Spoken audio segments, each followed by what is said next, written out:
Marissa Lane wiped the oil from her hands for the third time that morning, her calloused fingers moving with practiced efficiency around the aircraft engine. At 38, she had the steady hands of someone who'd spent years working with precision machinery, though most folks in Pine Ridge didn't know just how precise that work had once been. The small mountain town civilian airport was quiet most mornings, with only the occasional private plane or cargo flight breaking the silence. Marissa preferred it that way. She'd taken the job as an airport mechanic 3 years ago, after drifting through Colorado, looking for somewhere that felt far enough from everything she'd left behind. The locals knew her as the woman who showed up at dawn, fixed whatever needed fixing, and went home without much conversation. "Morning, Marissa," called out Jake Rodriguez, the airport manager, as he walked past her workstation. "Got that Cessna? Ready for the charter flight?" "Engine's running smoother than it has in months," she replied, not looking up from her checklist. "Replace the spark plugs and clean the fuel injectors. Should give them another 1,000 hours, easy." Jake paused, watching her work. There was something about the way Marissa handled aircraft that impressed him, a confidence that seemed to come from somewhere deeper than just mechanical training. She knew exactly which tool to reach for without looking, could diagnose engine problems by sound alone, and had an uncanny ability to spot potential issues before they became dangerous.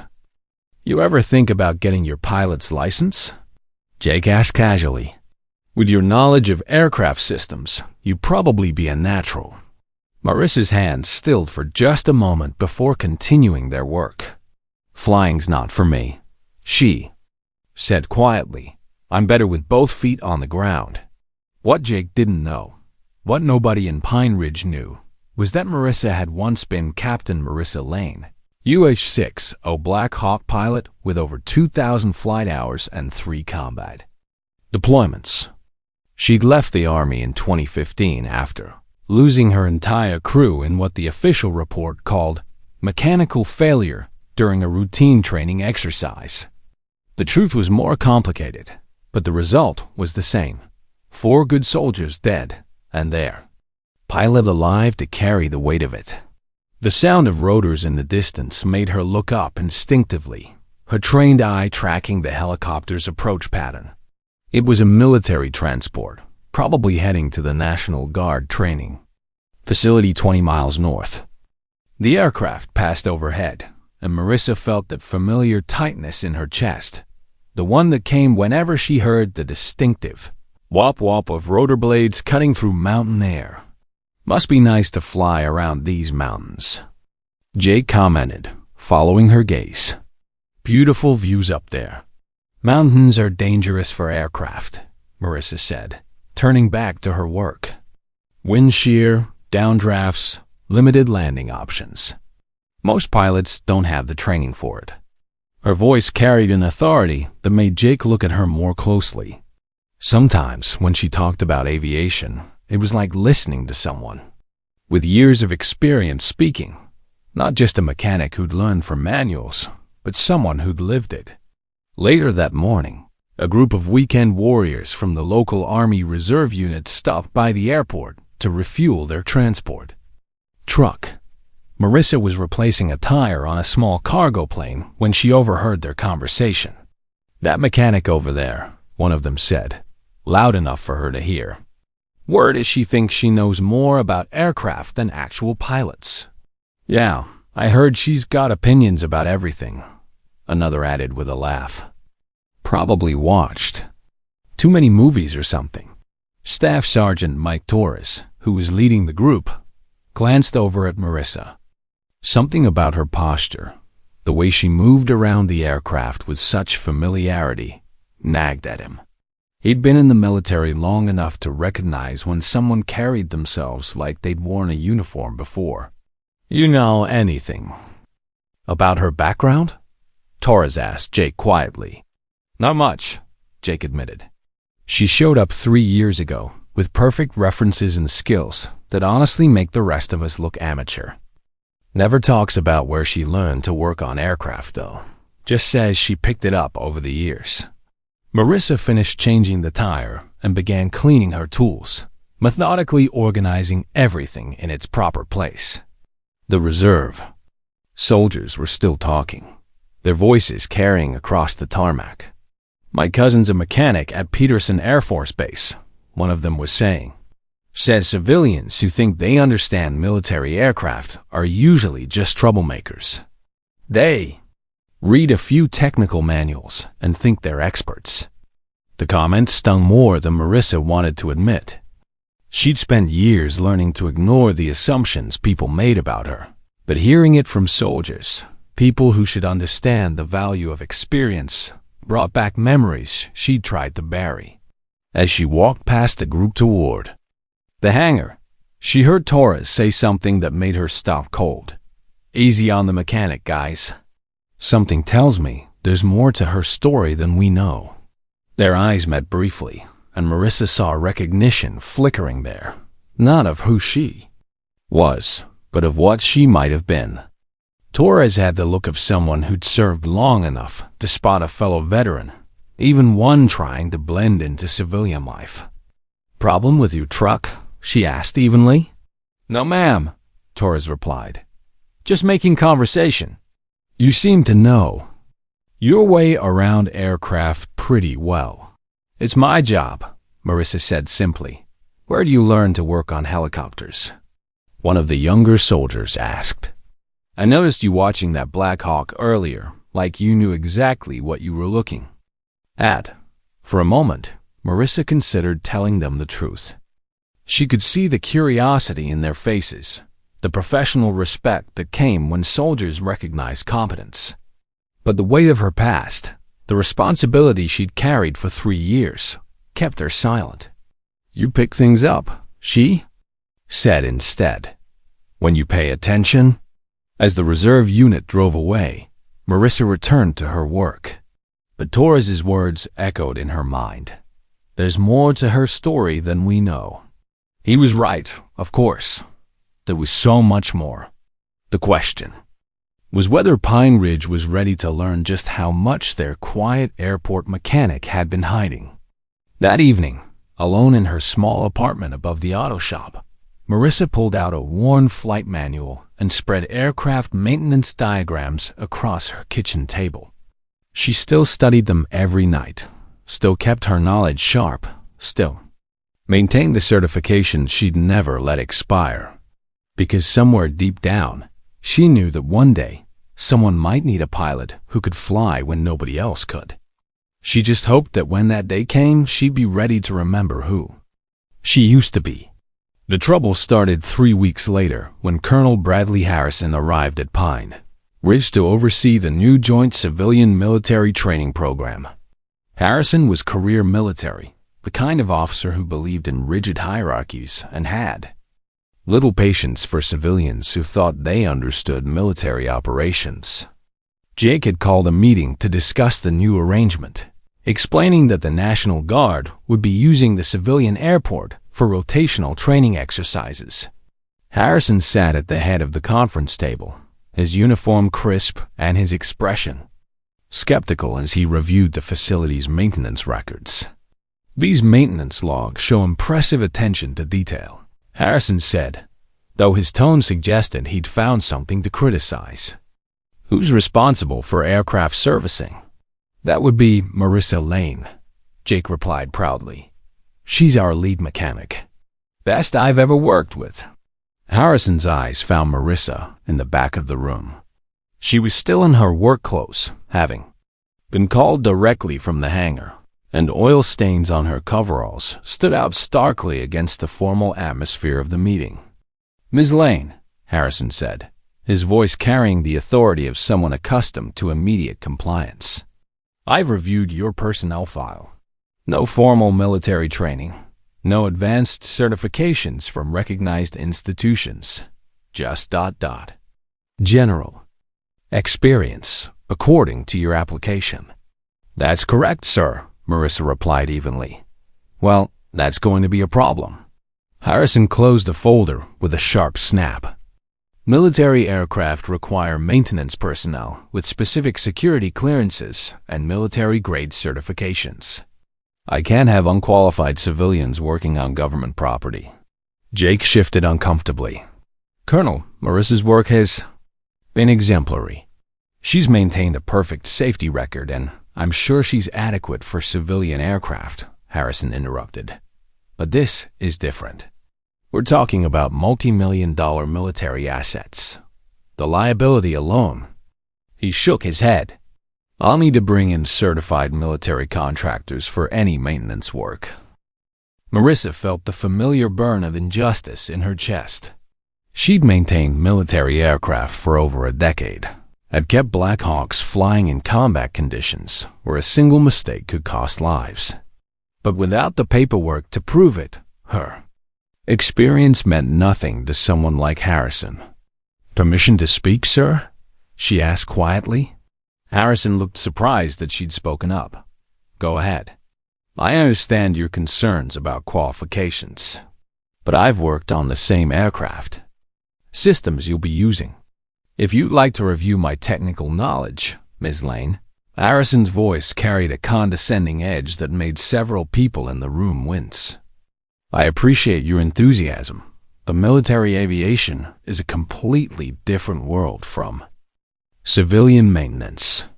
The tolerances are tighter, the procedures more complex, the stakes infinitely higher. No offense, but changing oil on a Cessna doesn't qualify you to service a Black Hawk." The command hit like a physical blow. Marissa kept her expression neutral, but inside, she was remembering the hundreds of pre-flight inspections she'd performed, the countless hours spent troubleshooting hydraulic systems and rotor assemblies under enemy fire. She'd once landed a damaged Black Hawk with a cracked tail rotor in a sandstorm, then spent 6 hours repairing it with nothing but basic tools and determination. "I understand," she said simply. But Harrison wasn't finished. "Furthermore, I'll need to establish clear boundaries about civilian access to military operations. That means no unauthorized personnel in the vicinity of military aircraft, no unsolicited technical advice, and absolutely no interference with our procedures." Jake looked uncomfortable. "Colonel, this is still a civilian airport. Ms. Lane needs to access all areas to perform her duties. Then we'll need to coordinate schedules to ensure separation," Harrison replied curtly. "Military operations take precedence. If your mechanic needs to work in an area we're using, she have to wait."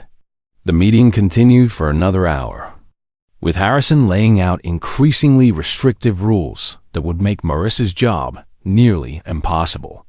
She couldn't inspect aircraft during military training periods, couldn't access hangars when military personnel were present, and couldn't offer technical opinions unless specifically requested, which, Harrison made clear, would never happen. After the meeting, Marissa walked back to the hangar feeling like she'd been demoted in her own workplace. Torres, who'd been present as the National Guard liaison, caught up with her. "That was rough," he said quietly. "Harrison's got a reputation for being difficult." "It's fine," Marissa replied, though her voice was tight. "I'll adjust." "You?" "No," Torres said carefully. "The way you talked about aircraft systems in there. It sounded like you had some real experience, more than just general maintenance." Marissa stopped walking and looked at him directly. "Does it matter?" "According to the colonel, I'm just a civilian who changes oil. Sometimes the best people are the ones who don't advertise their qualifications," Torres said. "I've learned to pay attention to what people can do, not what their paperwork says they can do." That evening, Marissa sat in her apartment staring at her old military documents, still sealed in their original envelope. Her discharge papers, commendations, flight records, all the proof she'd need to show Harrison exactly how qualified she was. But opening that envelope meant opening everything else. The investigation reports, the casualty notifications, the reminder of why she'd walked away from flying in the first place. She'd built a quiet life in Pine Ridge, found peace in the simple work of maintaining aircraft without the weight of command decisions. Harrison's dismissal stung, but it was safer than the alternative. Better to be underestimated than to risk everything she'd worked to leave behind. The next morning, she arrived at work to find a memo posted on the hangar door. New security protocols, civilian personnel. The list of restrictions was even longer than what Harrison had outlined in the meeting. She was effectively being pushed out of half her own workplace. Jake found her reading the memo, his face flushed with anger. "This is ridiculous. I'm going to call the airport authority and—" "Don't," Marissa said quietly. "It's not worth the fight. But you're the best mechanic we've ever had." "They can't just—" "They can," Marissa interrupted. "And they are. I'll work around it." But as she watched Harrison's team set up their equipment in the hangar she'd maintained for 3 years, Marissa felt something she hadn't experienced since leaving the Army, the desire to prove herself. Harrison had dismissed her based on assumptions and paperwork, but every instinct told her that eventually his arrogance would create a situation where qualifications mattered less than ability. When that moment came, she'd be ready. 2 weeks into the joint training program, Harrison's restrictions had turned Marissa's work life into a maze of frustration. She'd arrive at dawn to find military personnel already occupying the hangar, forcing her to wait hours before she could access her own equipment. When she finally got to work, she'd be interrupted by soldiers who'd been told to monitor civilian activities around military assets. The breaking point came on a Tuesday morning when Marissa was performing routine maintenance on a charter company's twin-engine plane. She discovered a hairline crack in the propeller hub, a potentially catastrophic failure that needed immediate attention. As she was documenting the problem and ordering replacement parts, a young lieutenant approached her. "Ma'am, I need you to step away from the aircraft," Lieutenant Kevin Walsh said, consulting his clipboard. "Colonel Harrison wants all civilian maintenance suspended while we conduct our training exercise." Marissa looked up from her inspection report. "This plane has a safety issue that needs to be addressed immediately. The charter company has passengers scheduled in 3 hours. I understand, but my orders are clear. No civilian maintenance activities during military operations." "Lieutenant," Marissa said patiently, "this isn't about schedules. This aircraft is unsafe to fly. If those passengers take off with this propeller hub, they could lose the entire assembly at altitude." Walsh looked uncomfortable, but held his ground. "I'm sorry, ma'am. Colonel's orders. You'll have to wait until our exercise is complete." "How long will that be?" "Could be several hours. Maybe all day." Marissa felt her professional composure cracking. "So you're telling me to let people die because of a training schedule?" "Ma'am, I'm sure it's not that serious." "It is that." "Serious?" The sharpness in her voice made several nearby soldiers turn to look. "I've seen what happens when aircraft components fail. It's not theoretical. It's people falling out of the sky." Walsh's radio crackled, and Harrison's voice came through clearly. "Lieutenant, what's the situation over there?" "Civilian mechanic is arguing about maintenance priorities, sir," Walsh responded. "Tell her to clear the area immediately. If she has concerns, she can file them through proper channels after our training is complete." Marissa stared at the radio in disbelief. Through proper channels? While paying customers risk their lives in a damaged aircraft. The disconnect between military protocol and civilian safety was exactly the kind of institutional thinking that had driven her away from the service in the first place. "You heard the colonel," Walsh said apologetically. "I need you to step back." "Fine," Marissa said, her voice deadly quiet. "But when that propeller comes apart, remember this conversation." She walked away, but not before making a phone call to the charter company. "This is Marissa at Pine Ridge Airport. I need you to ground your twin engine until further notice. I discovered a critical safety issue that needs immediate attention." 20 minutes later, Harrison stormed into the hangar where Marissa was, organizing her tools. "What did you just do?" he demanded. "I protected 3 passengers from flying in an unsafe aircraft," Marissa replied without looking up. "You interfered with civilian operations based on your unauthorized inspection of an aircraft you were ordered to stay away from. I inspected it before your lieutenant told me to stop." The safety issue was already documented. Harrison's face was red with anger. "Ms. Lane, you are deliberately undermining military operations. I've been more than patient with your attitude, but this stops now." "My attitude?" Marissa finally looked up, and something in her eyes made Harrison take a step back. "My attitude is that aircraft maintenance isn't a game. When I tell you an aircraft is unsafe, it's because people's lives are at stake. Don't lecture me about lives being at stake," Harrison snapped. "You're a civilian mechanic with delusions of expertise. I've spent 20 years in military aviation, and I don't need some grease monkey telling me about aircraft safety." The insult hung in the air, like a physical presence. Several soldiers had gathered at the edges of the hangar, drawn by the raised voices. Marissa saw Torres among them, his expression troubled. "Colonel," Torres said quietly, "maybe we should—" "Stay out of this, Sergeant," Harrison barked. Then, turning back to Marissa, "I want you to understand something very clearly. You work for this airport, not for the military.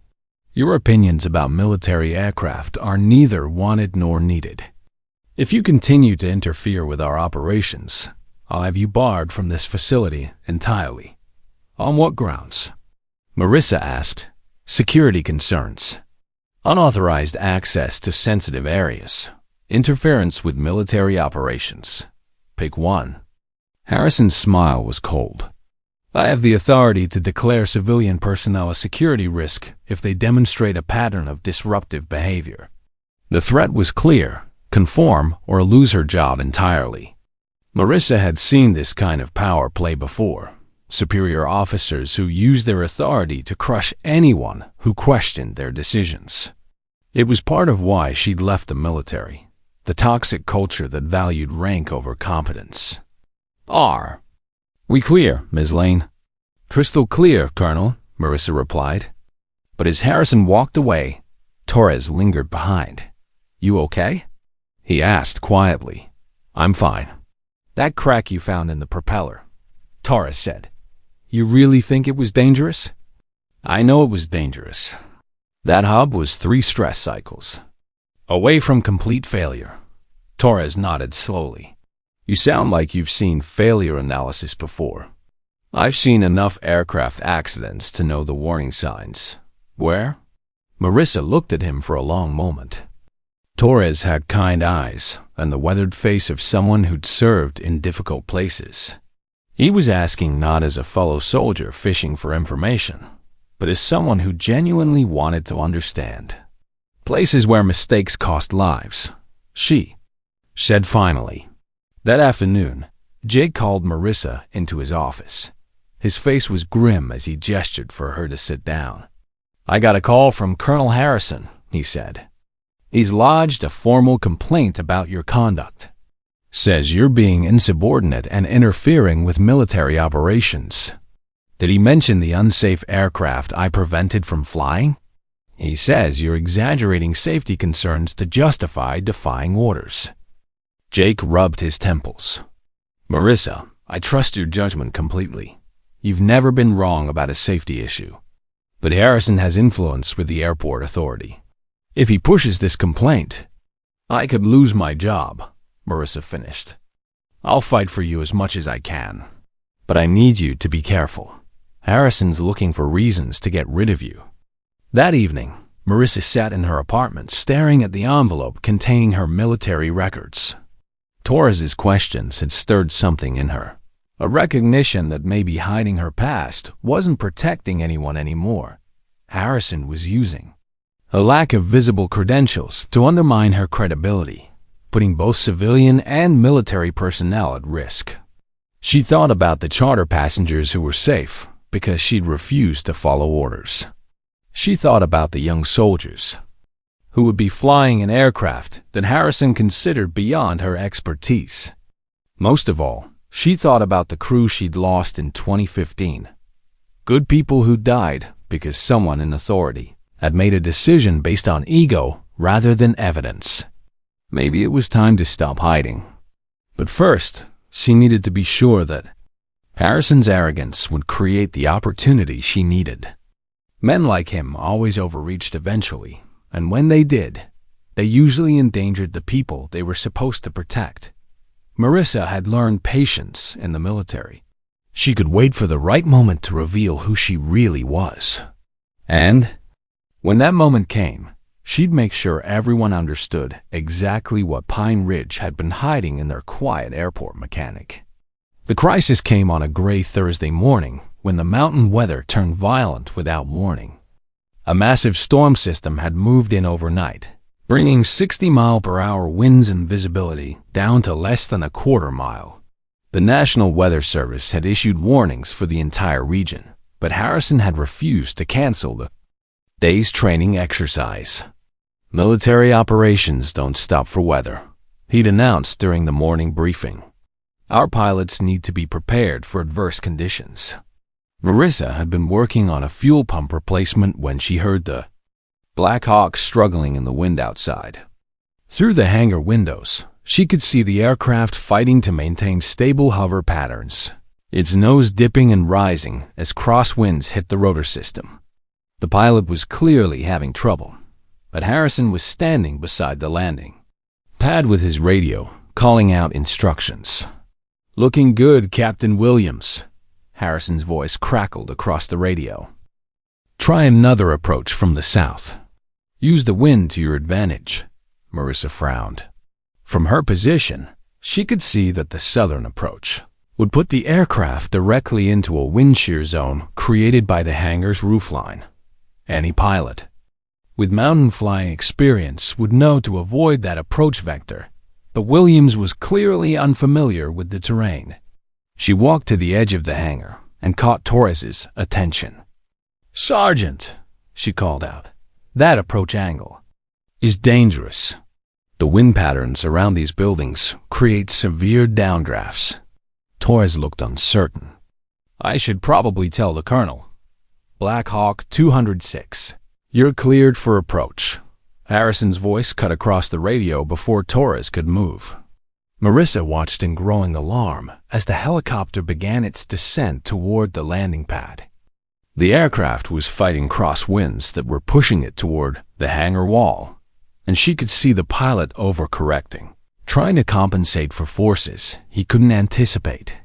"He's gonna hit wind shear in about 10 seconds, she said to Torres, her voice tight with urgency. "Colonel," Torres called out, "the mechanic says." "The mechanic needs to mind her own business." Harrison snapped without taking his eyes off the aircraft. As if on cue, the Black Hawk hit the downdraft exactly where Marissa had predicted.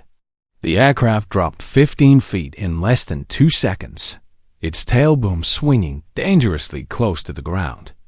Captain Williams fought to recover, pulling collective and adding power, but the sudden altitude loss had put him in an impossible position.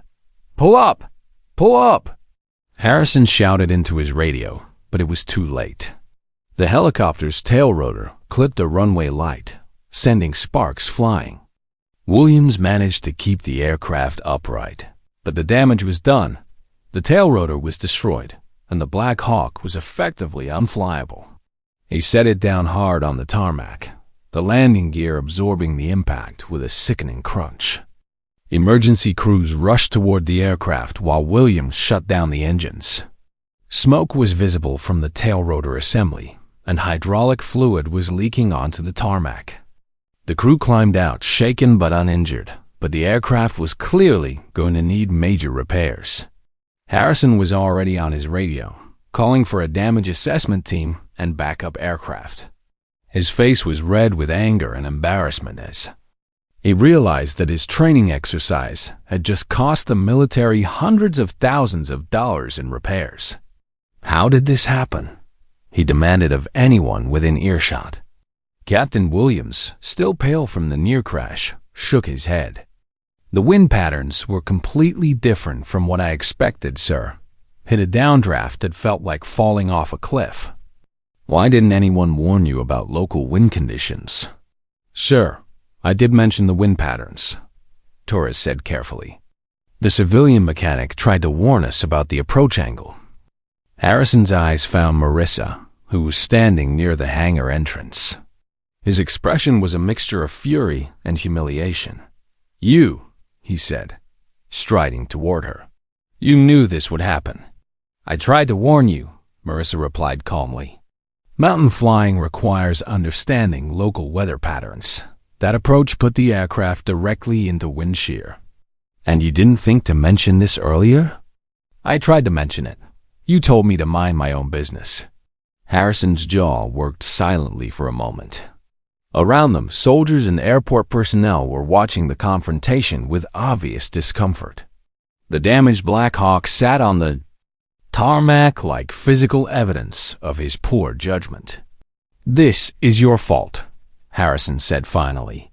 You had critical safety information and failed to provide it through proper channels. I provided it through the most direct channel available, Marissa shot back. I told your sergeant, who tried to tell you. You chose not to listen. You should have filed a formal weather advisory report. When? You've banned me from accessing military communication channels.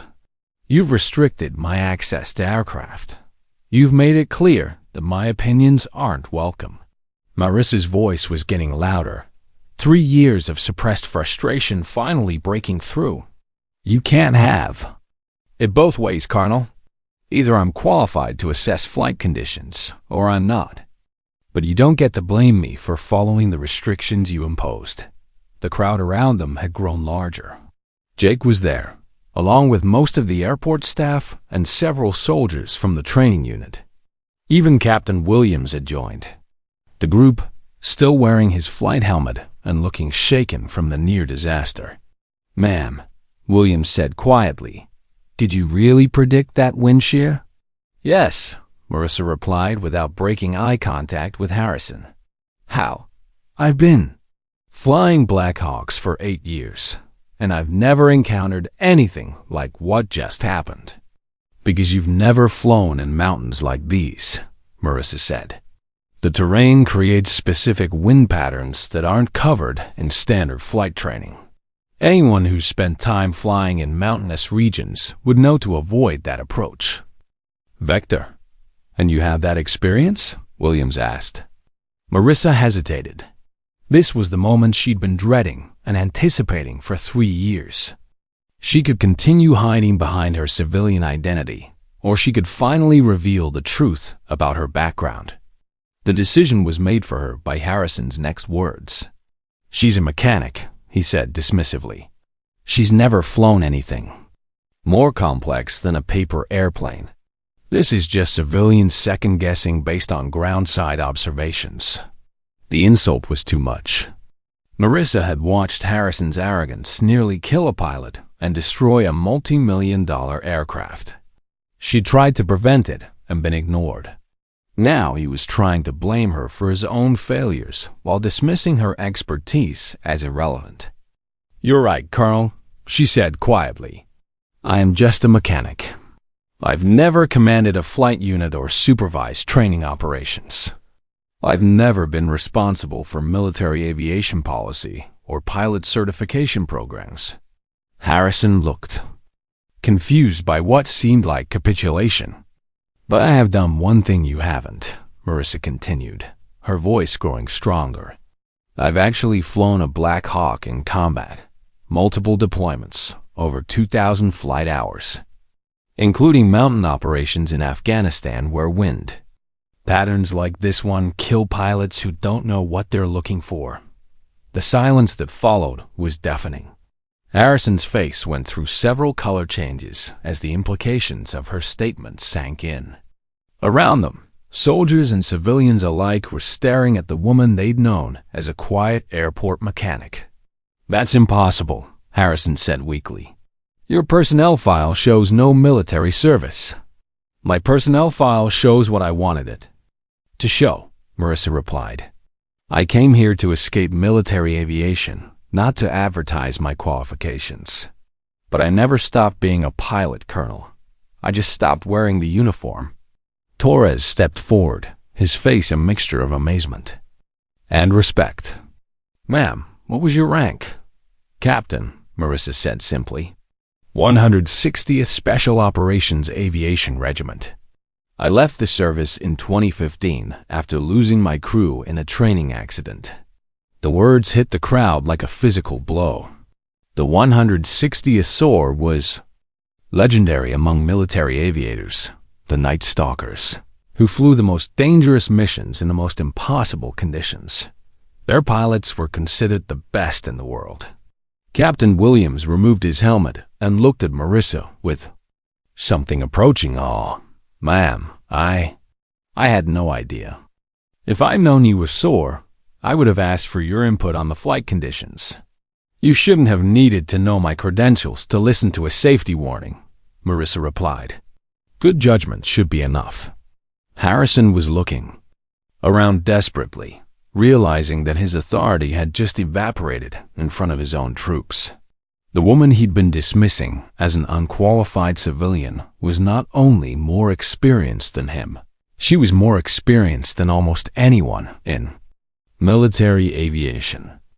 "This changes nothing," he said, but his voice lacked conviction.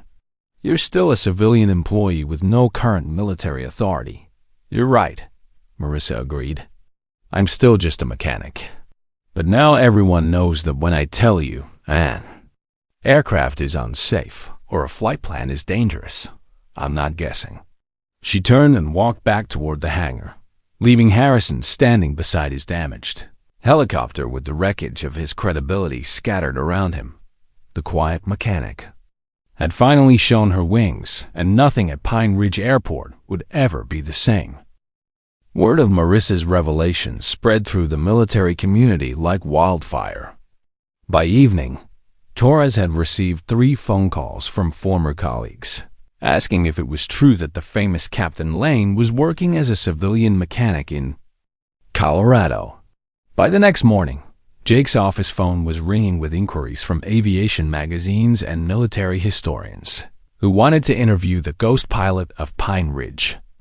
Marissa tried to maintain her normal routine, arriving at dawn to perform her scheduled maintenance tasks. But the atmosphere at the airport had changed completely. Soldiers who had previously ignored her now approached with respectful questions about aircraft systems and flight techniques. Even the civilian pilots were treating her differently, asking for her opinion on weather conditions and flight planning. Harrison, meanwhile, had become increasingly isolated. The damage to his Black Hawk had triggered a formal investigation, and his superiors were asking pointed questions about why he had ignored safety warnings from qualified personnel. The preliminary report made clear that the accident was preventable and that Harrison had been specifically warned about the wind conditions he'd chosen to ignore. "Ma'am." Torres appeared at Marissa's workstation around noon. "Could I speak with you privately?" They walked to a quiet corner of the hangar, away from the curiosity of other personnel.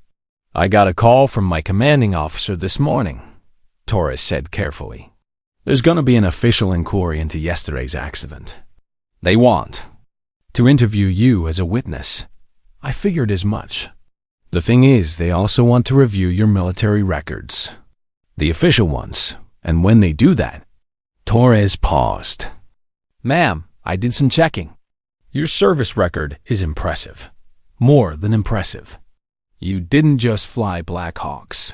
You flew some of the most dangerous missions in Afghanistan. Special operations extractions, medical evacuations under fire, reconnaissance flights in hostile territory." Marissa continued working on the engine she was servicing, not meeting his eyes. "That was a long time ago. 3 years isn't that long. And according to your records, You didn't just leave the military. You requested immediate discharge after your crew was killed. No transition period. No administrative duties. Just ... gone. What's your point, Sergeant? My point is that Colonel Harrison isn't the only one who's going to be scrutinized by this investigation.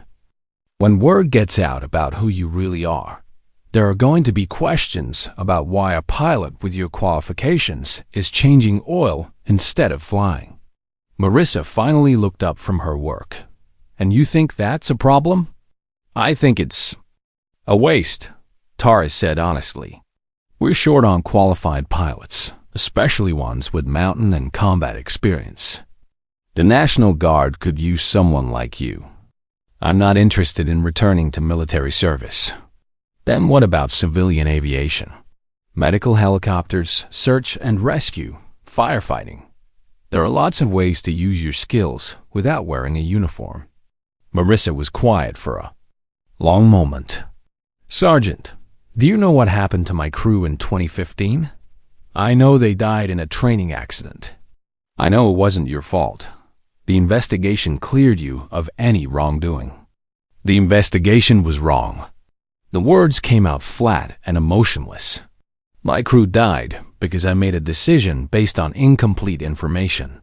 I trusted my instruments over my instincts, and 4 good soldiers paid the price. Ma'am, mechanical. Failures happen. That's not on the pilot. Everything is on the pilot, Marissa said sharply. When you're in command of an aircraft, every decision is yours. Every life is your responsibility. I made a choice that killed my crew, and I've had to live with that for 3 years. Torres absorbed this quietly. Is that why you became a mechanic? To make sure other people's aircraft don't fail? I became a mechanic because machines don't make life or death decisions. They either work or they don't. There's no gray area, no judgment calls that get people killed. But yesterday, you made a judgment call. You warned us about the wind conditions, and when we didn't listen, you prevented civilians from flying in unsafe conditions. That decision saved lives. That was different. How? Marissa didn't have a good answer for that. The truth was that she'd acted on instinct yesterday, drawing on years of training and experience without thinking about the consequences. For a few minutes, she'd felt like a pilot again, responsible, competent, necessary. Look, Torres said gently, I'm not trying to push you back into flying, but maybe it's time to stop hiding what you can do. Harrison's investigation is going to expose your background anyway. You might as well control how that story gets told. That afternoon, Jake approached Marissa with a formal request from the Federal Aviation Administration. The accident investigation had triggered a comprehensive review of airport safety procedures, and the FAA wanted to interview all personnel with relevant expertise. They specifically asked for you, Jake said, handing her the paperwork. Apparently, word has reached pretty high levels about your background. The investigator who called said you're one of only 12 people in the country with your combination of combat flying experience and civilian aircraft maintenance certification. Marissa scanned the documents. The interview was scheduled for the following week, and it was clear that hiding her past was no longer an option. The investigation would examine every aspect of yesterday's accident, including Harrison's decision to ignore safety warnings from qualified personnel. Jake, she said slowly, what would happen if I told you I was thinking about getting current? On my flight certifications again? His face lit up immediately. Are you serious? Because if you are, I know at least 6 civilian operators who would hire you tomorrow. Mountain flying experience is incredibly rare, and with your military background. He shook his head in amazement. Marissa, you could write your own ticket. I'm not making any decisions yet. I'm just thinking. That evening, Marissa finally opened the envelope containing her military records. The documents spread across. Her kitchen table told the story of a decorated pilot with an exemplary service record. Commendations for valor, perfect safety ratings, letters of recommendation from superior officers, all of it building toward the final document that had ended her career. The investigation report into the crash that killed her crew was thorough and detailed. Mechanical failure in the tail rotor assembly had caused an unrecoverable loss of control during a routine training flight. The report concluded that Captain Lane had performed all emergency procedures correctly and that no pilot action could have prevented the accident. But Marissa remembered those final seconds differently. She remembered the subtle vibration in the controls that she'd dismissed as normal, the slight hesitation in the aircraft's response that she'd attributed to atmospheric conditions, warning signs that she'd overlooked because they didn't match what her instruments were telling her. A knock at her door interrupted her thoughts. She opened it to find Captain Williams, still pale but looking more composed than he had after the accident. "Ma'am, I hope you don't mind me stopping by. Sergeant Torres gave me your address. Is everything okay, Captain?" "Yes, ma'am. I wanted to thank you personally for trying to warn us yesterday, and to apologize for not listening when you tried to help." Marissa invited him in, quickly gathering up the military documents from her table. "You don't need to apologize. You were following orders." "With respect, ma'am, that's not good enough. I'm a pilot. My first responsibility is to the safety of my aircraft and crew, not to following orders that put people at risk." Williams looked around her modest apartment, taking in the technical manuals and aircraft diagrams that lined the shelves. "Can I ask you something?" "Go ahead." "Why didn't you tell us who you were from the beginning? If we'd known you were sore, everyone would have listened to you." "Because I didn't want to be sore anymore," Marissa said simply. "I wanted to be a mechanic who fixed engines and minded her own business. But you can't really leave it behind, can you? The knowledge, the instincts, they're still there." Williams was right, and Marissa knew it. Yesterday had proven that. 3 years of civilian life hadn't dulled her aviation skills or her ability to read dangerous situations. If anything, her time as a mechanic had given her insights into aircraft systems that she'd never had as a pure pilot. "Captain, can I ask you something?" "Of course, ma'am." "If you had known about the wind conditions yesterday, would you have made the same approach?" William shook his head immediately. "No, ma'am, not even close. I would have requested a different approach vector or delayed the training until conditions improved. Then the accident wasn't inevitable. It was preventable." "Yes, ma'am. Completely preventable," Marissa nodded slowly. "That's the difference between mechanical failure and pilot error. Mechanical failures happen despite our best efforts.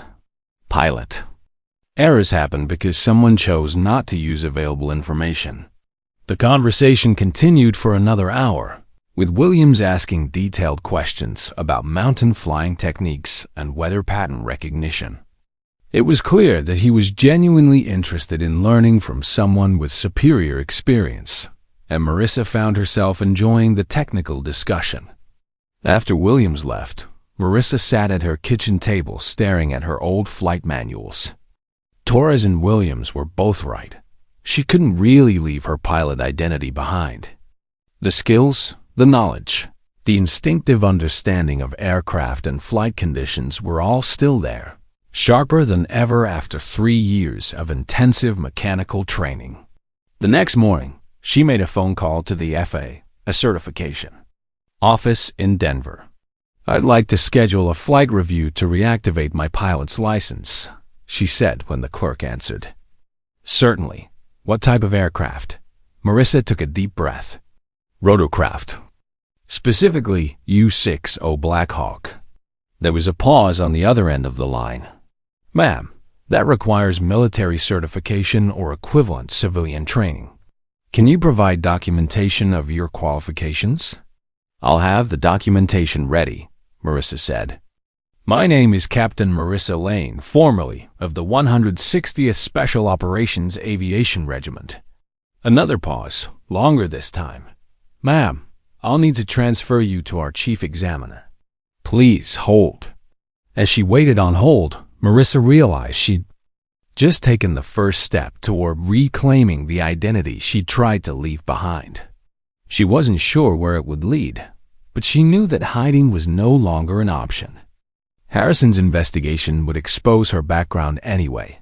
Better to control that revelation and use it to prevent future accidents. When the chief examiner came on the line, his voice was respectful and slightly awed. "Captain Lane, we've heard about the situation at Pine Ridge. I understand you prevented a serious accident by recognizing dangerous weather conditions?" "I tried to prevent an accident," Marissa corrected. "Unfortunately, my warning wasn't heeded in time." "Well, preventing the one you could prevent still saved lives. I'm told you stopped civilian aircraft from flying in unsafe conditions." "That's correct." "Captain, I'd like to offer you expedited processing for your certification renewal. Pilots with your background and demonstrated judgment are exactly what civilian aviation needs. When would you like to schedule your flight review?" Marissa looked out her window at the airport, where she'd spent 3 years hiding from her past. "As soon as possible," she said. The tJudgeByLooks team arrived at Pine Ridge Airport on Monday morning, led by Senior Inspector Patricia Rodriguez, a no-nonsense woman with 30 years of aviation safety experience. Word had already spread through official channels about the SOAR pilot working as a civilian mechanic, and Rodriguez came prepared to uncover exactly how a preventable accident had occurred, despite having world-class expertise available. Harrison met the investigation team at the airport entrance, clearly hoping to control the narrative from the start. He'd spent the weekend preparing his defense, focusing on the unpredictability of mountain weather and the inherent risks of training operations. "Inspector Rodriguez," he said with forced confidence, "I want to assure you that this was an unfortunate accident caused by unusually severe weather conditions. We followed all standard protocols for flight operations." Rodriguez consulted her tablet, where she'd already reviewed preliminary reports. "Colonel, I understand you were specifically warned about wind conditions by qualified personnel before the accident occurred. Can you walk me through your decision-making process?" "Well, there were some general concerns raised about weather," Harrison said carefully, "but nothing that rose to the level of canceling essential training operations." "General concerns? From what source?" Harrison hesitated. "A civilian employee made some comments about wind patterns." "This civilian employee? Would that be Captain Marissa Lane, formerly of the 160th Special Operations Aviation Regiment?" The blood drained from Harrison's face. "Yes, that's correct." "And you characterized her professional assessment of dangerous flight conditions as general concerns?" "At the time, I was unaware of her background." Rodriguez made a note on her tablet. "Colonel, are you telling me that you ignored safety warnings without bothering to verify the qualifications of the person providing them?" Before Harrison could answer, Marissa appeared at the hangar entrance. She was dressed in her usual work clothes, but she carried herself differently now. The confident posture of someone who no longer had to hide her expertise. "Inspector Rodriguez?" "I'm Marissa Lane. I understand you wanted to interview me about yesterday's accident." Rodriguez looked up from her tablet and extended her hand. "Captain Lane, thank you for making yourself available. I've reviewed your service record. Quite impressive. Could you walk me through what happened from your perspective?" Over the next hour, Marissa provided a detailed account of the events leading up to the accident. She explained the specific weather conditions that made the southern approach dangerous, described her attempts to warn military personnel, and outlined the chain of command failures that had prevented her information from reaching the pilot. "In your professional opinion," Rodriguez asked, "was this accident preventable?" "Completely preventable," Marissa replied without hesitation. "The wind patterns around these buildings are predictable and well documented. Any pilot with mountain flying experience would have recognized the danger. And you attempted to share this information with military personnel? I tried to warn Sergeant Torres, who attempted to relay the information to Colonel Harrison. The colonel explicitly told him that my opinions weren't welcome. Rodriguez turned to Harrison, who was standing nearby, looking increasingly uncomfortable. Colonel, is that accurate? Inspector, you have to understand the context, Harrison said desperately. This woman had been consistently interfering with our operations, offering unsolicited advice despite having no apparent qualifications. I had no way of knowing she was former military. Colonel, Rodriguez said coldly, are you telling me that you made command decisions affecting flight safety without bothering to verify the background of personnel providing safety-related information? She was introduced to me as a civilian mechanic who demonstrated extensive knowledge of aircraft systems and flight operations. Did that not suggest to you that further inquiry might be warranted? The interrogation continued for another 30 minutes, with Harrison's position becoming more untenable by the moment. When Rodriguez asked to interview Captain Williams, the pilot's account matched Marissa's exactly. Specific warnings had been ignored, qualified advice had been dismissed, and the accident had resulted from a failure of command judgment rather than unavoidable circumstances.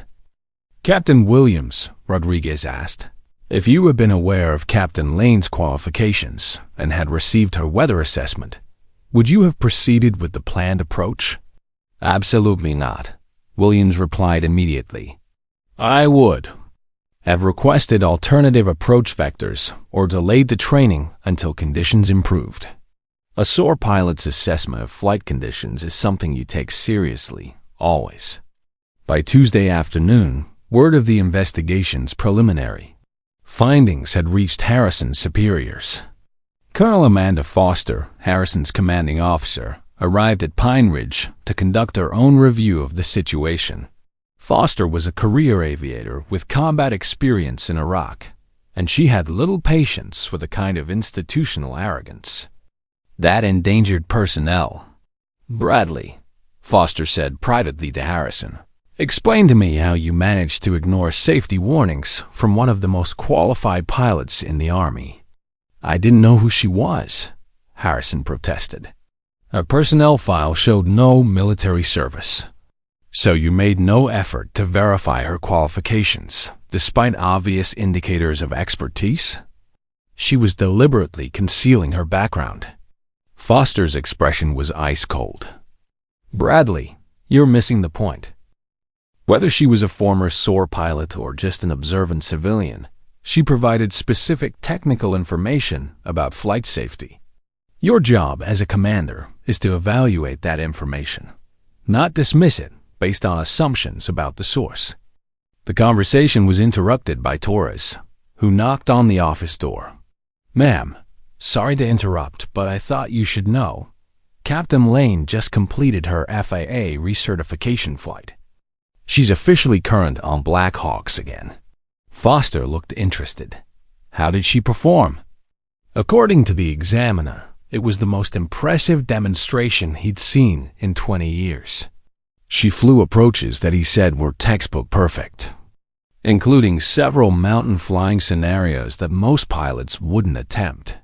After Torres left, Foster turned back to Harrison. Bradley, do you understand what's happened here? You had access to world-class aviation expertise, and not only failed to use it, you actively prevented it from being shared with personnel under your command. That pilot could have died yesterday because of your ego. Colonel, I was following standard protocols for you were following your own prejudices, Foster interrupted. And those prejudices nearly killed one of our people. The preliminary investigation makes it clear that this accident was entirely preventable if you had simply listened to qualified advice. Wednesday morning brought news that Harrison had been dreading. His superiors had decided to launch a formal inquiry into his fitness for command. The investigation would examine not just the immediate accident, but his overall pattern of decision-making and leadership during the joint training program. Meanwhile, Jake approached Marissa with an unexpected proposition. "I just got off the phone with the emergency services director for the county," he said excitedly. "They're looking for a pilot to run their new medical helicopter program." "When?" "They heard about your background and what happened here this week." "Jake, I'm not sure I'm ready for that level of responsibility again." "Marissa, you've already proven you can handle the responsibility. You prevented an accident, saved civilian lives, and just passed the most challenging flight review the FAA offers. The county needs someone with your skills." That afternoon, Marissa received a call from Inspector Rodriguez.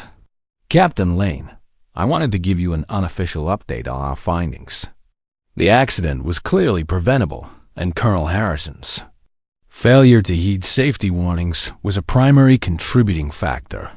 His decision-making process showed a concerning pattern of dismissing qualified input based on personal bias. What happens next? That's up to the military chain of command, but I suspect Colonel Harrison's career is effectively over. His superiors are not pleased with how this incident reflects on their training programs." Rodriguez paused. "Captain, I have to ask, are you planning to return to aviation? Because civilian emergency services desperately need pilots with your qualifications." "I'm considering it." "Well, if you decide to pursue it, you have my personal recommendation. What you did this week, preventing accidents, maintaining professional standards under pressure, demonstrating exceptional skill under evaluation, that's exactly what the aviation community needs." Thursday evening, Harrison requested a private meeting with Marissa. She found him in the airport conference room, looking haggard and defeated. "I owe you an apology," he said without preamble. "I made assumptions about your qualifications and dismissed warnings that could have prevented a serious accident. That was inexcusable. Apology accepted, Colonel. I also want you to know that I've recommended you for commendation to both the FI and my commanding officer. Your actions this week demonstrated exactly the kind of professional judgment that military aviation should aspire to." Marissa studied his face, seeing genuine remorse there. "Colonel, can I give you some advice? Please. Don't dismiss expertise just because it doesn't come with the credentials you expect. Some of the best pilots I've known were warrant officers who started as mechanics. Some of the worst were academy graduates who thought their rank made them experts." Harrison nodded slowly. "I'll remember that, assuming I get the chance to apply it." "You'll get the chance," Marissa said. "This doesn't have to end your career, but it should change how you approach leadership." As Harrison left the conference room, Marissa realized that his downfall wasn't really about punishment. It was about learning. The system was working the way it was supposed to, identifying and correcting failures before they could cause more harm. Now she had to decide whether she was ready to be part of that system again, or if she preferred the quieter satisfaction of keeping aircraft running from the ground. The formal military hearing was scheduled for Friday morning in the main conference room of the Regional National Guard headquarters. Colonel Foster had flown in from Peterson Air Force Base with a team of investigators, and the proceedings were being recorded for official review. Harrison sat at one end of the long table, flanked by his military attorney, while Marissa occupied a chair near the window, technically present as a witness, but knowing she was really the central figure in determining Harrison's fate.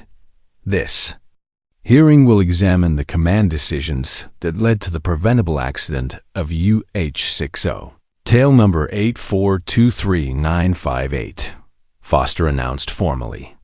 Specifically, we'll review Colonel Harrison's response to safety warnings provided by qualified personnel. The first hour was devoted to technical testimony.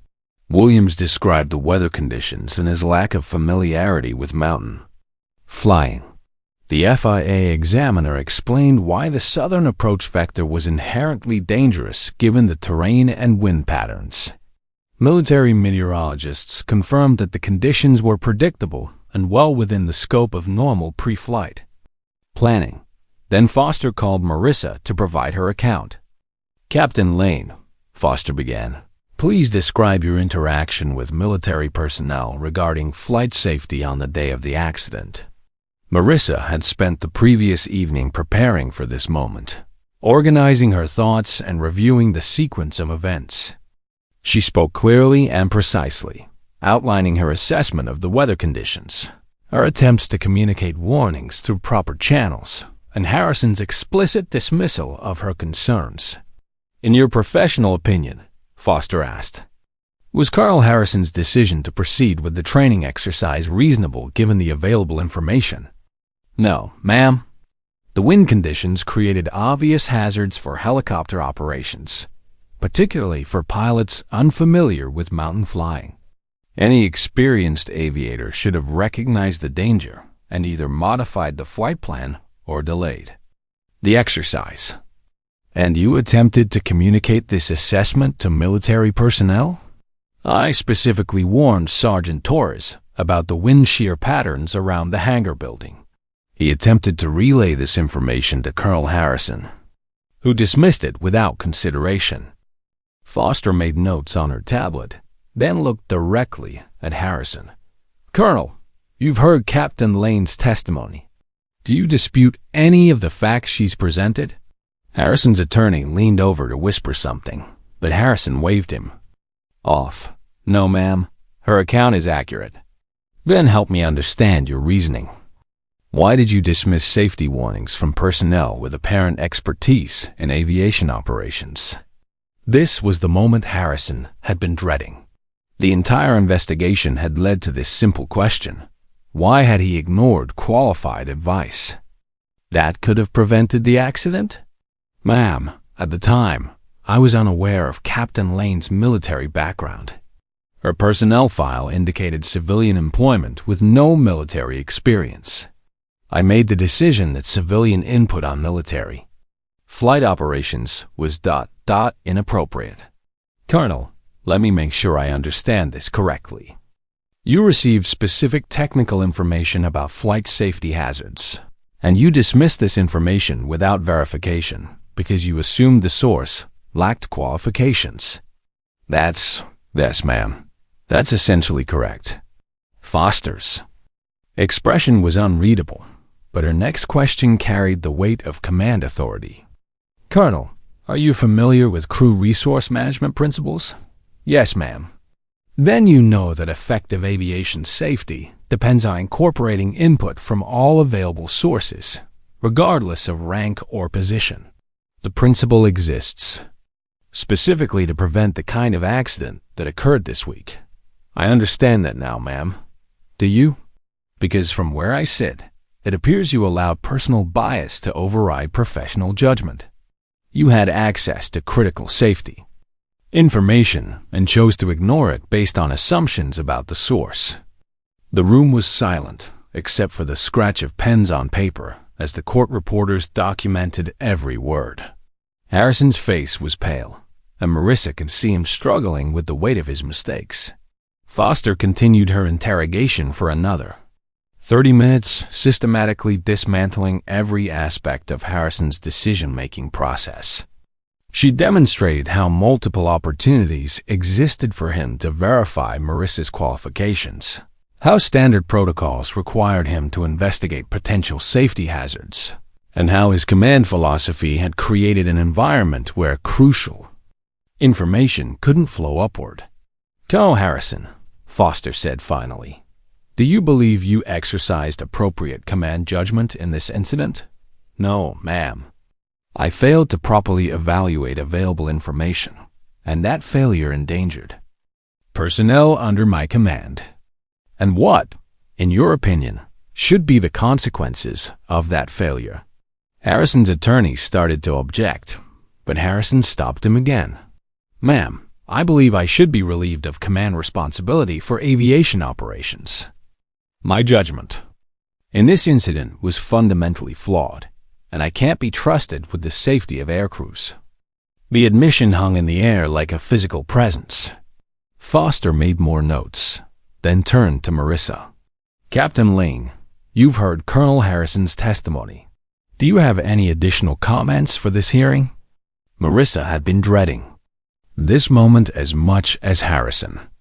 She could destroy his career with a few carefully chosen words, or she could show the mercy that she'd never received after her own catastrophic mistake. Ma'am, I believe Colonel Harrison made serious errors in judgment that endangered lives. However, I also believe those errors came from institutional thinking rather than malicious intent. He was operating within a system that prioritizes hierarchy over expertise, and that system failed. Are you suggesting that Colonel Harrison shouldn't be held accountable for his decisions? No, ma'am.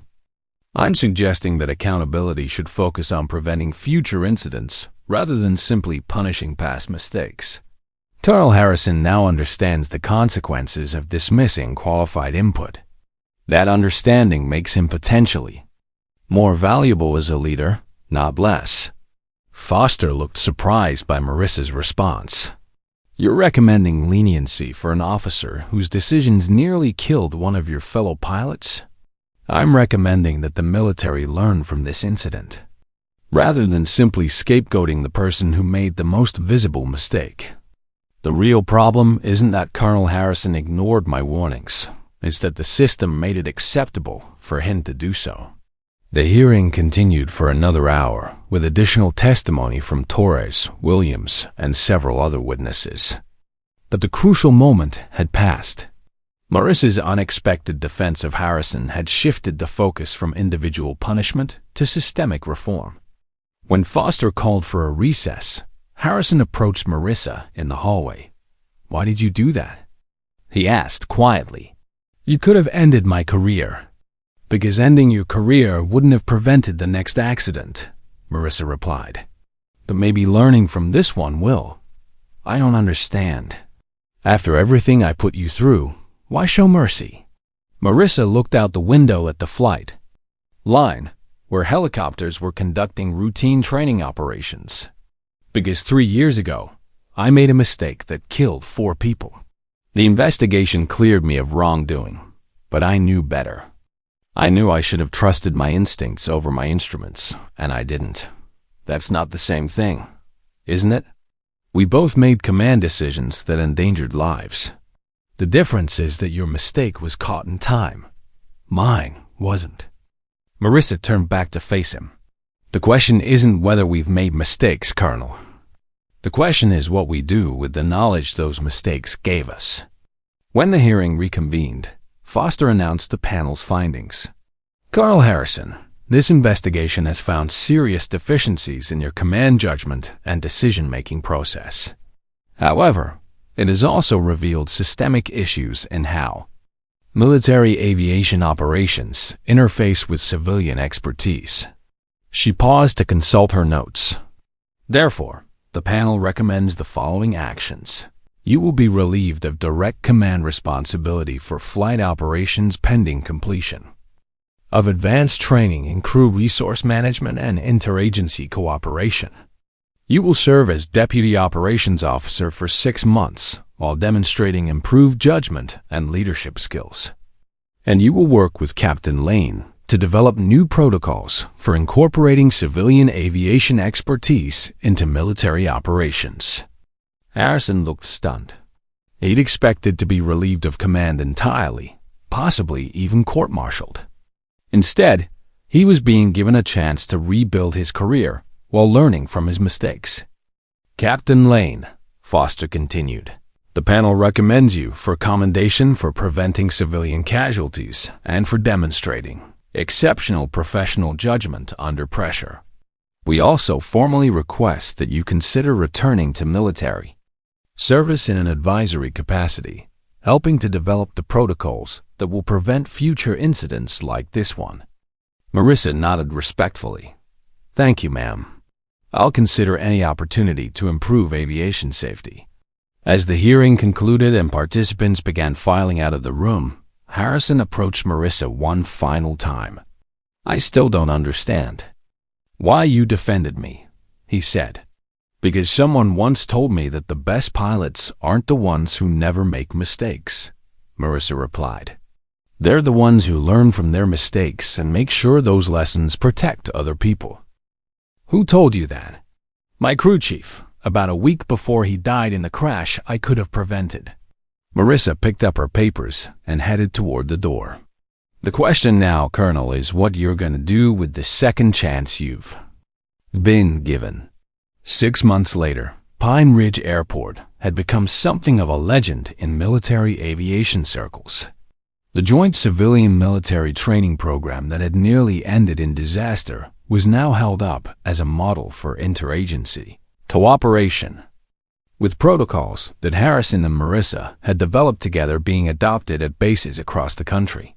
Marissa stood beside the new medical helicopter that bore the county's emergency services logo, running through her pre-flight checklist with the methodical precision that had made her famous among local aviation circles. She'd accepted the position as chief pilot for the Regional Emergency Medical Services 3 months earlier, after determining that she was finally ready to be responsible for lives in the air again. Air Med 7, you're cleared for takeoff, came Jake's voice through her headset. He'd been promoted to Regional Operations Coordinator, overseeing both civilian and military aviation activities at the expanded facility. Roger. Tower. Air. Med 7 departing for Presbyterian Hospital with 1 patient aboard. The Black Hawk lifted smoothly from the landing pad, and Marissa felt the familiar satisfaction of perfectly controlled flight. In the back, paramedics were working to stabilize a hiker who'd fallen in the mountains, and she could hear their calm, professional voices coordinating his care. This was what she'd always loved about flying, the ability to reach people who needed help and bring them to safety. The flight to the hospital took 12 minutes, navigating through mountain passes. That would have been treacherous for most pilots, but felt routine to someone with her experience. As she set the aircraft down on the hospital's landing pad, Marissa reflected on how much had changed since that morning 6 months ago when Harrison's arrogance had nearly killed Captain Williams. Harrison himself had been true to his word, transforming from an imperious commander into a thoughtful leader who actively sought input from all available sources. His 6-month probationary period had ended with glowing reviews from subordinates, who praised his willingness to listen and his commitment to safety above ego. He'd been promoted to Deputy Base Commander, with specific responsibility for developing aviation safety protocols. How's our patient? Marissa asked the paramedic, as they transferred the hiker to the hospital team. Stable vital signs, no signs of internal bleeding. Good catch on that approach angle. The wind shear could have made this transport a lot more complicated. Mountain flying's all about reading the terrain, Marissa replied. The mountains will teach you respect one way or another. After completing her post-flight checklist, Marissa drove back to Pine Ridge to find Torres waiting for her in the hangar. Afternoon, Captain, he said with a grin. How was the rescue? Routine. Hiker took a fall, needed transport to definitive care. What brings you by? Wanted to update you on the latest statistics from the new safety protocols. Since implementing the Civilian Expertise Integration Program, reportable incidents at military aviation facilities are down 37% nationwide. Marissa smiled. Turns out people have good ideas regardless of what uniform they wear. Speaking of which, I have something for you. Torres handed her an official-looking envelope, direct from the Pentagon. Inside was a formal commendation from the Chief of Staff of the Army, recognizing her contributions to aviation safety and interagency cooperation. The letter praised her exceptional professional judgment, commitment to safety over protocol, and willingness to serve the greater good despite personal cost. There's also an invitation to speak at the annual Army Aviation Conference, Torres added. They want you to present the case study on the Pine Ridge incident. I'll think about it. You should do it. Your story needs to be heard. How many? Other qualified people are hiding in plain sight because the system doesn't know how to recognize expertise that doesn't come with the expected credentials. Before Marissa could respond, Jake's voice came over the hangar intercom. Marissa, we've got an emergency call. Lost hikers in the national forest. Weather's deteriorating fast. You available for immediate launch? On my way, she replied, already moving toward the helicopter. As she strapped herself into the pilot's seat and began spinning up the rotor blades, Marissa thought about the path that had led her here. 3 years ago, she'd come to Pine Ridge trying to escape the responsibility of flight command. She'd wanted the simple satisfaction of fixing machines without risking lives. But life had a way of finding people who were hiding from their true calling. The helicopter lifted off into afternoon skies that were beginning to show signs of the approaching storm system. Weather that might have grounded other pilots was manageable for someone with her experience, and she felt the familiar confidence that came from knowing exactly what she and her aircraft could handle together. AirMed 7. Rescue coordinates are grid 347 to 891, approximately 15 miles northeast of your position, came the dispatcher's voice. 2 hikers separated from their group about 4 hours ago. Last radio contact reported 1 injured party. Copy. Dispatch. Estimating 20 minutes to search area. As she flew toward the mountains, Marissa's radio crackled with a familiar voice. AirMed 7. This is Colonel Harrison at Pine Ridge Base. We're tracking your flight on radar. Weather. Conditions show deteriorating rapidly in your search area. Do you need backup support? It was a small gesture, but it represented how much had changed between them. 6 months ago, Harrison would never have offered assistance to a civilian operation. Now he was actively monitoring emergency flights and offering military resources. When needed, appreciate the offer, Colonel. I'm monitoring conditions and will advise if support is needed. Roger that. We have a Black Hawk on standby if weather forces you to abort. Your safety protocols are now our protocols. We don't take unnecessary risks.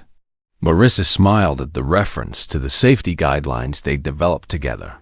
Harrison had learned that true leadership meant protecting personnel by making smart decisions, not by demonstrating courage through unnecessary risks.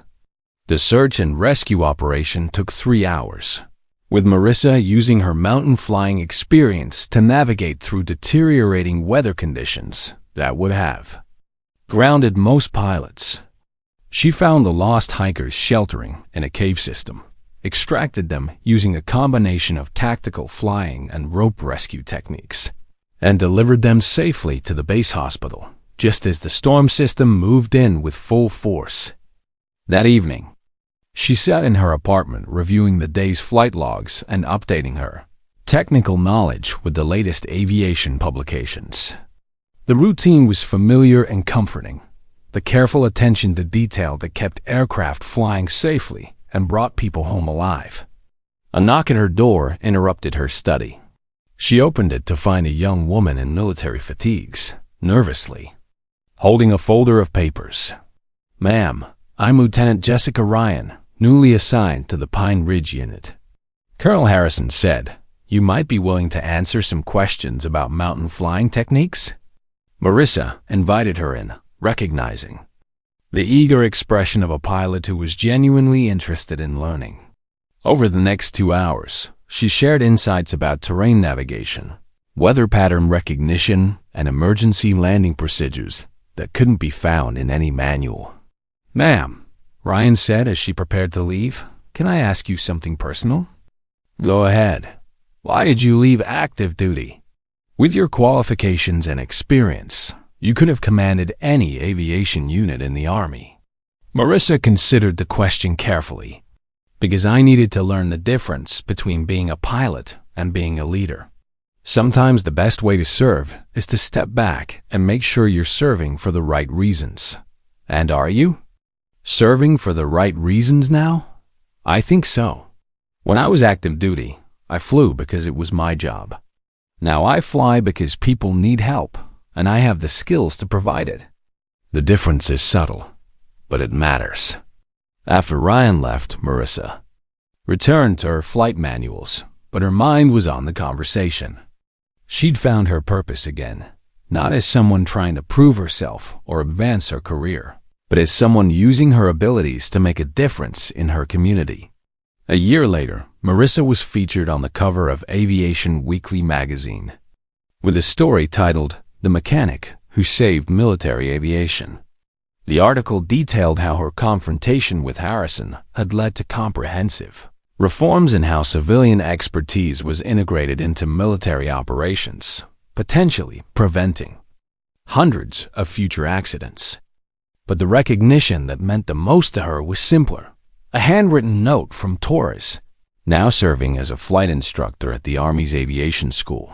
Our EPORTIN due that the safety protocols they developed were being taught to every new military pilot in the country. Your willingness to speak up when others wouldn't listen has literally saved lives, Torres wrote.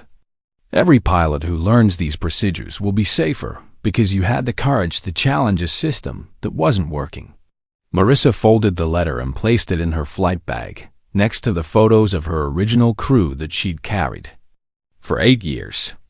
She'd never stopped missing them, but she'd finally found a way to honor their memory that didn't require hiding from her own abilities. Outside her window, she could hear the sound of helicopters conducting evening training flights, their rotor blades cutting through mountain air with precision and purpose. Tomorrow she'd be back in the cockpit, ready to respond to whatever emergencies the mountains might create. She'd learned that true service wasn't about wearing a uniform or holding a particular rank. It was about being ready to act when others needed help, using whatever skills and experience you possessed to make the world a little safer for everyone. The quiet mechanic had found her wings again, not through ambition or recognition, but through the simple understanding that some responsibilities can't be hidden. They can only be embraced with wisdom earned through experience and mistakes. That had taught her the true value of listening, learning, and leading by example. In the end, that was enough. If you enjoyed this story, don't forget to hit the subscribe button and become a part of our Everyday Life Stories community. Where are you watching from? Drop a comment below. We love hearing from our amazing viewers around the world.